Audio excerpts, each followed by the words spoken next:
पैगंबर जनाब सुलेमान कहते हैं, नाग के पीछे जाना पड़े तो चले जाना, लेकिन कभी नाजायज हुस्न के पीछे नहीं जाना, क्योंकि नाग डसेगा तो जान जाने का खतरा है, और हुस्न डसेगा तो ईमान जाने का खतरा है। अल्लाह अकबर। अगर किसी के दिल में इश्क पैदा हो जाए, नाजायज मोहब्बत पैदा हो जाए, नाजायज प्यार पैदा हो जाए, तो फिर होता क्या है? अल्लाह अकबर। आइए उसके नुकसानात पहले मैं आपको गिनाऊं, आप उसको महसूस कर सकते हैं। मेरे प्यारे आका सल्लल्लाहु अलैहि वसल्लम के दीवानों, सबसे पहले जब कभी किसी से इश्क होता है, किसी से मोहब्बत होती है, तो हर चीज, हर तरफ से इंसान की तवज्जो हट जाती है।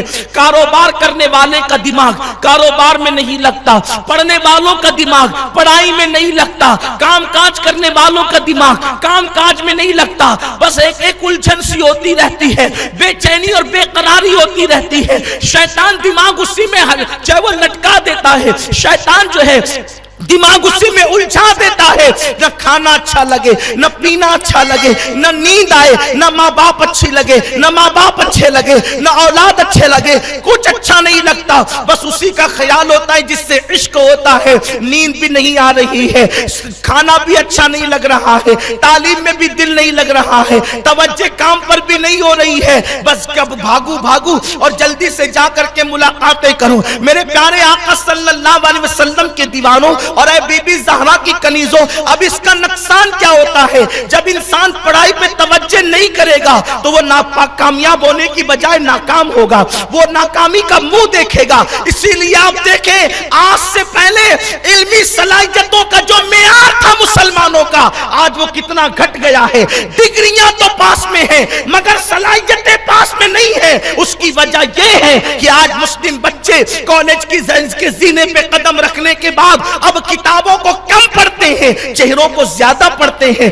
मुस्लिम बच्चियों का हाल ये है, अल्लाह अकबर। इस तरीके से अल्लाह अल्लाह बच्चियों की तवज्जो भी इस तरफ होती जा रही है कि किताबें कम पढ़ती हैं, फजूल काम ज्यादा करती हैं। अल्लाह अकबर। और याद रखना, ये भी मैं आपको बता दूं, हिंदुस्तान के अंदर आप मेरे पास मौजूद है, औरों के पास भी मौजूद होगी, उसमें ये बात लिखी हुई है कि बाज़ाब्ता तौर पर मुस्लिम लड़की और लड़कियों की तवज्जो को तालीम से हटाने के लिए कुछ लोग कॉलेज में छोड़े जाते हैं, तिजारत से हटाने के लिए कुछ लोगों को मंडी में छोड़ा जाता है, और वो मोहब्बत के बहाने तुम तक आते हैं, प्यार की सौगात लेकर तुम तक आते हैं, बड़े बड़े तोहफे तुम्हें देते हैं, बड़े बड़े वादे तुमसे करते हैं, बड़ी बड़ी बातें तुमसे करते हैं। अब भोला भाला बेचारा मुसलमान लड़का किसी लड़की के दामे फरेब में, अब बताएं, अगर कोई हुस्न की मलिका उसको तोहफा भी दे, अल्लाह अकबर, उसके साथ वादे भी करे, वफा की कस्में भी खाए,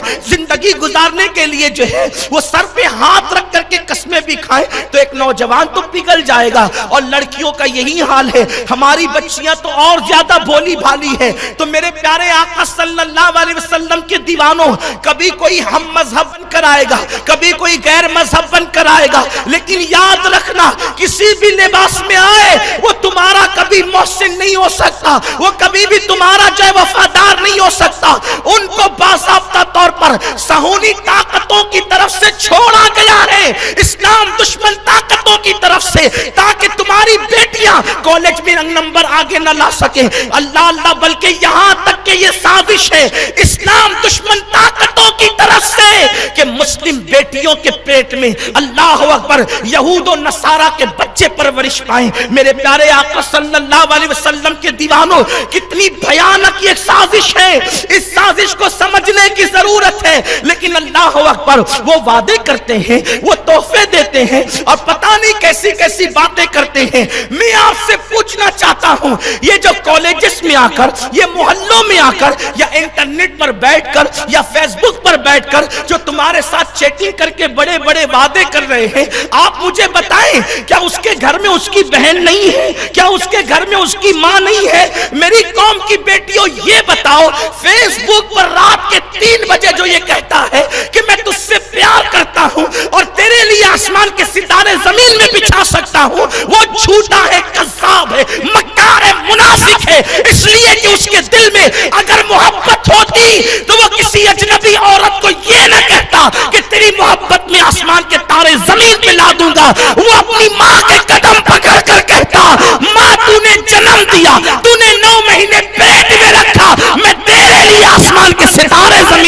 دوں گا. لیکن وہ ماں کو نہیں کہہ رہا ہے, وہ تجھے کہہ رہا ہے. اس کا مطلب وہ دھوکے باز ہے, وہ دھوکے باز ہے, وہ مکار ہے. کیوں؟ اس لیے کہ اس کو تجھ سے پیار نہیں. اس کا تو حال بس ایسا ہی ہے جیسے کوئی قصاب اور قصائی جب بکری کو ذبح کرنے کے لیے لے جاتا ہے تو ہرا چارہ دکھاتا ہے. بیچاری بکری سمجھتی ہے کتنا محسن ہے یہ میرا, کتنا محسن ہے یہ میرا, یہ مجھے ہرا چارہ ہاتھ میں لے کر کھلاتا ہے. وہ کسان تو نادان تھا جو زمین پہ چارہ کھلاتا تھا, وہ کبھی چرنے کے لیے کھیتوں میں بھیجتا تھا. اس سے بڑھ کر بھی کوئی اعزاز ہے کہ ہاتھوں میں چارہ ہے اور مجھے کھلایا جا رہا ہے, گردن جھکانی پڑ رہی ہے. لیکن اس نادان بکری کو کیا پتا کہ جو ہاتھ سے چارہ کھاتی ہے, توجہ میری قوم کی بہنوں کی توجہ, میری قوم کی بیٹیوں کی توجہ, آپ سب کی توجہ. آپ بھی بہن اور بیٹی والے ہیں, میں بھی بہن بیٹی والا ہوں. اللہ کبھی ہمیں وہ دن نہ دکھائے, وہ منحوس دن نہ دکھائے کہ کسی بیٹی کی آبرو لوٹے, کسی بیٹی کی آبرو لوٹے, کسی کی بیٹی کسی کا ہاتھ پکڑ کر جائے. یہ ہماری مردوں کی ذمہ داری ہے. آگے وقت رہے گا تو میں کچھ باتیں ضرور عرض کروں گا, لیکن قوم کی بیٹیوں سے کہتا ہوں, میری قوم کی بھولی بھالی بیٹیوں, جو کسائی کے ہاتھ سے چارہ ہاتھ سے کھاتی ہے اس کی زندگی چند منٹوں سے زیادہ نہیں رہ جاتی. ایسے ہی کوئی بائک پر گھومنے کے چکر میں, تحفے تحائف کے چکر میں, اور اللہ اکبر وعدے ارادوں کے چکر میں, شادی بیاہ کے چکر میں اگر کوئی بیٹی کسی غیر کے ہاتھ میں ہاتھ دیتی ہے, کسی اجنبی کے ہاتھ میں ہاتھ دیتی ہے, کسی مرد کے ہاتھ میں ہاتھ دیتی ہے, پھر اس کی آبرو کی زندگی زیادہ نہیں رہ جاتی. مردوں کا حال تو یہ ہے, وہ بھوروں سے زیادہ بھی بے وفا واقع ہوئے ہیں. بھورا جیسے کسی پھول کا رس چوس کر کے, تتلی جیسے کسی پھول کا رس چوس کر کے دوبارہ اس کی طرف رخ نہیں کرتے, اسی طریقے سے آج کے مرد جو ہے بڑے بڑے وعدے کر کے جب سب لوٹ چکتے ہیں تو کبھی رخ بھی ادھر کا نہیں کرتے. میری قوم کی بیٹیوں, اس قدر نادان نہ بنو, اس قدر احسان فراموش نہ بنو. تمہاری ماں نے تمہیں کتنے نازوں سے پالا, تمہارے باپ نے تمہیں کتنے نازوں سے پالا. میں اپنے نوجوانوں سے بھی کہتا ہوں, لڑکیوں کی محبت میں رات کے 2-2 بجے تک فون پر 2-2 4-4 گھنٹے گفتگو کرنے والوں, فحش گفتگو کرنے والوں, سوچو اپنے ماں باپ کے احسانات کو یاد کرو. جب تم چھوٹے تھے ماں نے تمہارے پیشاب پر خود سو کر, گیلے بستر پہ خود سو کر تمہیں سوکھے پہ سلایا. ماں نے تمہیں 9 مہینے پیٹ میں رکھا, 2 سال تک کے دودھ پلایا. جب تم رات کے 2-2 3-3 گھنٹے اپنی معشوقہ سے یا اپنے معشوق سے بات کرتے ہو, ماں انتظار کرتی ہے میرا بیٹا آ کے خیریت تو پوچھے گا یا میری بیٹی آ کے خیریت تو پوچھے گی. لیکن اللہ اکبر, وہاں عشق کے اظہار میں الفاظ ختم نہیں ہوتے اور یہاں ماں باپ کے ساتھ اظہار عشق نہیں ہوتا. میں یہ ذات ذمہ داری سے کہہ دینا چاہتا ہوں, عشق والی شادیاں کبھی کامیاب نہیں ہوتی. اگر ہزاروں میں کامیاب ہو گئی تو آپ اس کی مثال مجھے پیش نہ کریں, لیکن یاد رکھنا 999 شادیاں جو ہے ناکام ہی ہوتی ہے, کبھی اس میں کامیابی نہیں ملتی. اس لیے کہ جس نماز میں ماں باپ خوش نہ ہو وہ نماز کا ثواب نہیں ملتا. تو جس شادی میں ماں باپ خوش نہ ہو اس شادی کی برکتیں کیسے مل سکتی ہے, اس شادی کی خوشیاں کیسے مل سکتی ہے. اس لیے ماں باپ کو ناراض کر کے کبھی تم شادی نہ کرنا. ہاں یہ اسلام میں ضرور ہے کہ شادی سے پہلے لڑکا لڑکی کو دیکھے, لڑکی لڑکے کو دیکھے. لڑکی کو یہ حق ہے کہ وہ اپنے ماں باپ سے کہے کہ یہ مجھے پسند نہیں, یہ حق ہے, یہ حق ہے, یہ حق ہے ہر بیٹی کو کہ وہ کہے اپنے باپ سے.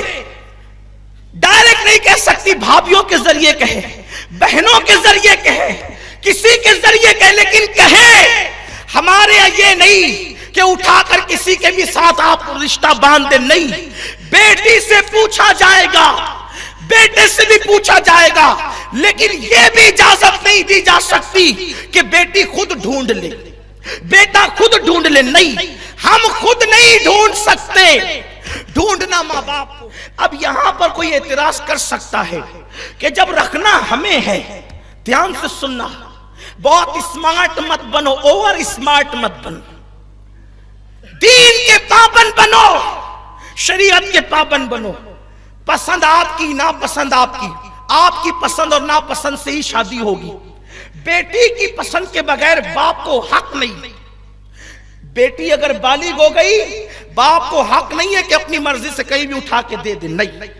बेटी जब तक राजी ना हो, इसीलिए तो बारात आकर बैठ जाती है, सब लोग आकर बैठ जाते हैं और जा करके काजी दुल्हन से पूछता है फलां के साथ निकाह पढ़ा रहा हूं, मंजूर है। जब तक वो बेटी हाँ नहीं कहेगी, उस वक्त तक के उसका निकाह नहीं हो सकता। यही तो हमारे यहाँ कानून है, यही कानून है हमारे यहाँ। लेकिन आपको ये जरूर कहता हूं, खुद ढूंढने की जरूरत नहीं।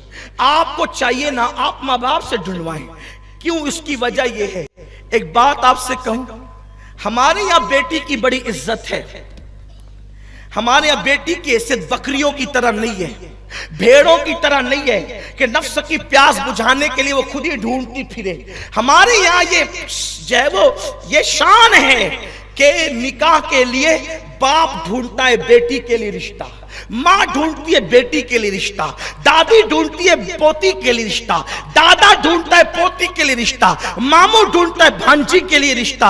अब आप कहेंगे एक रिश्ता इतने लोग क्यों ढूंढते हैं? उसकी वजह यह है, तवज्जो करें, अल्लाह के रसूल अलैहिस्सलाम फरमाते हैं जो काम मशवरे से होता है, मशवरे से काम करने वाला जलील नहीं होता। आपसे पूछना चाहता हूं, अरे घड़ी खरीदने जाते हो, चार दोस्तों को साथ ले जाते हो, मेरी कौम की बेटियां जो है वो मैचिंग दुपट्टा खरीदने जाती है तो चार सहेलियों को साथ लेकर जाती है और पूछती है बता कैसा लग रहा है। जब तक के चार सहेलियां तस्दीक न करे दुपट्टा खरीदती नहीं। मेरे कौम के जवान घड़ी और जूता नहीं खरीदते जब तक के चार दोस्त से मशवरा न हो जाए। कितने नादान हो तुम जो दुपट्टा दिन भर पहन करके शाम को उतार देना है, उसको खरीदने से पहले इतना सोच कर और इतने मशवरे कर के फैसले करते हो। और जिस शौहर के साथ जिंदगी भर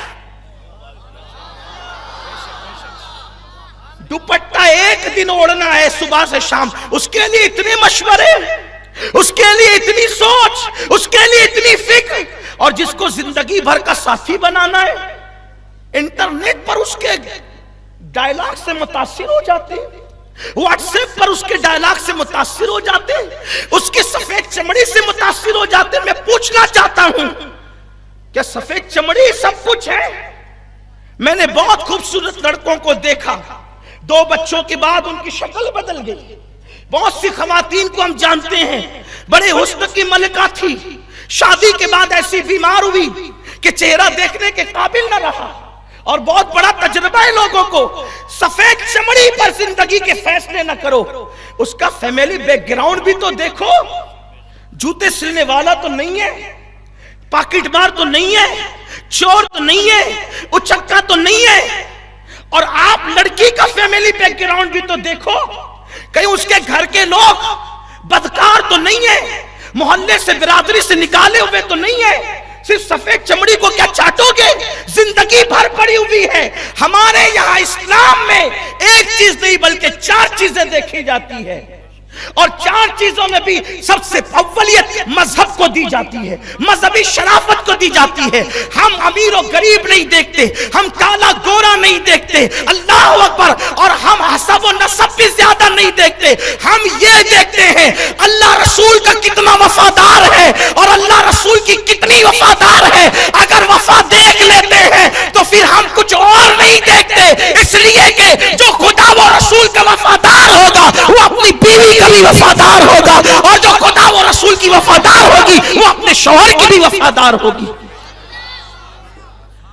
आप गोरी चमड़ी देख करके हाथ दे बैठी, या आप हाथ दे बैठे, बाद में पता चला कि औरों से भी ताल्लुक है आज जनाब का, क्या करोगी? ऐसा हुआ, रोते हुए आते हैं, ऐसा हो गया, 2 बच्चे हो गए छोड़ के भाग गया, 4 बच्चे हो गए छोड़ के भाग गया, फिर कहां जाओगे? ये शैतानी फरेब है। ये अफेयर के, लव मैरिज के मामलात खत्म करो, शराफत से निकलो, ढूंढो, और तुम नहीं बड़ों को ढूंढने दो। क्यों? एक मिसाल आपको देता हूं। आपकी उम्र कितनी है? 20 साल, 22 साल, 25 साल। اور آپ کے ابا کی عمر 40 سال ہے. آپ کے تجربات 20 سال کے, ابا کے تجربات 40 سال کے, امی کے تجربات 40 سال کے. اب سنو, ماں باپ کیوں ڈھونڈے؟ اس لیے کہ ماں نے آپ کے باپ کے حوالے سے جو ظلم اٹھایا ہے, توجہ کرنا, گھر والے رشتہ کیوں ڈھونڈے؟ اس میں حکمت کیا ہے؟ اس میں حکمت کیا ہے؟ اس لیے کہ بہت سے تلخ تجربات آپ کی امی کو ہے کہ آپ کے ابا مسٹیک کہاں کرتے ہیں. انسان گناہوں سے پاک تو نہیں ہے, معصوم تو نہیں ہے نا. ہر گھر میں مٹی کے چولہے, جھگڑے فساد ہوتے رہتے ہیں. جو یہ کہے کہ میرے گھر میں میاں بیوی کا جھگڑا نہیں ہوتا, میں کہتا ہوں جھوٹ بولتا ہے. اگر کوئی ادیب بھی بولے, کوئی خطیب بھی بولے, کوئی پیر بھی بولے تو میں نہیں مانتا. اس لیے کہ میری اور آپ سب کی امی جان ام المومنین عائشہ صدیقہ فرماتی ہیں, ہم حضور سے لڑا کرتے تھے اور حضور ہمیں منا لیا کرتے تھے. اور جب حضور کی بیویاں حضور سے لڑ سکتی ہے تو کون کس کی بیوی ہے اتنی شریف, جو امہت المومنین سے زیادہ معاذ اللہ کس کے بعد شرافت ہو سکتی ہے؟ جن کے بستروں پہ قرآن آتا ہے ان سے زیادہ شرافت کسی کے پاس نہ تھی, نہ ہے, نہ ہو سکتی ہے. ہماری امہت المومنین کی شان یہ ہے. تو گھر میں جھگڑا ہے. کسی نے یہ نہیں کہنا کہ میرے گھر میں نہیں ہے. اور یہ بات بھی کہہ دوں کہ میاں بیوی کے جھگڑے میں جو لذت ہے, ہاں وہ جامون کے سرکے میں بھی نہیں ملے گی. جو لڑتے انہیں پتا ہے, اس لیے کہ لڑنے کے بعد ملنے کی جو لذتیں ہیں اس کو بیان ہی نہیں کیا جا سکتا. میں یہاں پر میری زبان حیا اس پہ خاموش ہے, لیکن آپ کو اپنے گھر کا تصور ضرور آ گیا ہوگا کہ لڑائی کے بعد وہ ملنے کا جو انداز ہے. بلکہ آپ کو ایک شعر پڑھ کے بہت زیادہ لمبی تقریر کو 2 مصروں میں سمیٹ دوں. روٹھنے کا سبب تو تم جانو, ہم تو مصروف ہیں منانے میں. روٹھنے اور بھی 2 مصرے ہیں کہ راز کھلتے گئے چھپانے میں. آگے کیا ہے؟ راز کھلتے گئے چھپانے میں. اور ایک مصرع اور ہے جس کو میں بھول رہا ہوں, جس کو تن کے سمجھ کے پھونک دیے, جس کو تن کے سمجھ کے پھونک دیے. وہی منزل تھی آشیانے میں, اس طریقے سے کچھ ہے. اور پھر کہا ہے کہ روٹھنے کا سبب تو تم جانو, ہم تو مصروف ہیں منانے میں. اس کا مطلب یہ ہے کہ روٹھنے والے کو روٹھنے میں مزہ آتا ہے اور منانے والوں کو منانے میں مزہ آتا ہے. یہ ایک الگ سی بات ہے. لیکن بات اتنی ہے کہ آپ کی امی جان کو جو تلخ تجربات آپ کے حوالے, آپ کے ابا کے حوالے سے ہوئے ہیں, اب وہ جب داماد ڈھونڈنے نکلتی ہے تو اس کی کوشش یہ ہوتی ہے کہ جن پرخار وادیوں سے میں گزر کر کے بڑھاپے کی منزل میں پہنچی ہوں, میری بیٹی ان پرخار وادیوں سے نہ گزرے. اور آپ کے ابا جی کو یہ تجربہ ہے کہ جن معاملات میں نے دھکے کھائے ہیں, اب میرا بیٹا وہ دھکے نہ کھائے. تو میاں بیوی کے دونوں کے تلخ تجربات ملتے ہیں, تب کہیں جا کر کے گھر میں بہو آتی ہے. اور جہاں تجربات کی, توجہ کریں جملہ آپ غور کریں, جہاں تجربات کی شاہراہوں سے گزر کر بہو آتی ہے, پھر وہ نچانے کے لیے نہیں آتی ہے بلکہ وفا کرنے کے لیے آتی ہے. تجربات کی شاہراہوں سے جب کوئی داماد آتا ہے تو پھر اللہ اکبر, وہ تباہی کا دہانہ بن کر کے نہیں آتا بلکہ وہ وفا کا مجسمہ بن کر کے آتا ہے. اس لیے اپنے ماں باپ پر اس فیصلے کو چھوڑو, لیکن یہ بھی نہیں کہتا اس کو کوئی غلط رنگ نہ دے کہ بیٹی کی مرضی کے بغیر یا بیٹے کی مرضی کے بغیر جو چاہو کر دو. نہیں, ان کی مرضی شامل حال ہوگی. لیکن ڈھونڈنا ہم نے نہیں ہے بلکہ ڈھونڈنا گھر والوں